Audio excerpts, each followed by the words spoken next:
Thomas in Flint, Michigan. Hey, Thomas, what's on your mind? Hey, Tom. Thank you. I've noticed for the past couple of weeks, you've been a little hesitant to call conservatives fascists, at least as I like to call them, the conservators.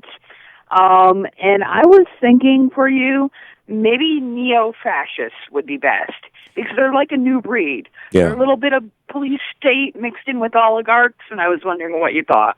Well, neo is what is it, Latin for new? I think it is.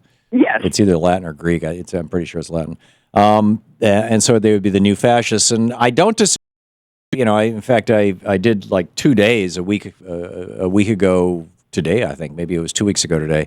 I did a couple of days of just total flat out screaming rant about how these guys are fascists, quoting Henry Wallace from the 40s and going back to FDR and whatnot. But I think FDR was more correct. And while Henry Wallace called them fascists, at that point in time, of course, we didn't know the extent of the horrors of fascism in Germany.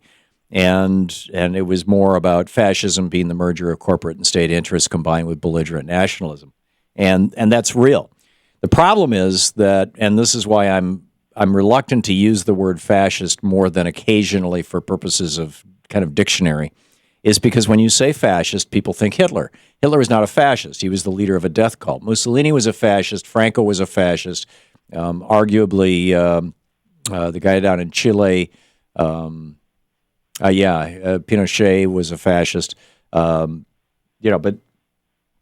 I think that, calling them fascist, the problem with that is that people think you're exaggerating. They don't take you seriously.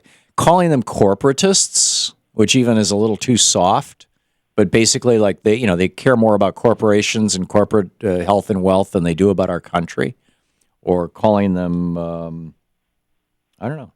That's a good question. What's the name? But thank you, Thomas, for the call. Neo-fascist is a good contribution to the lexicon.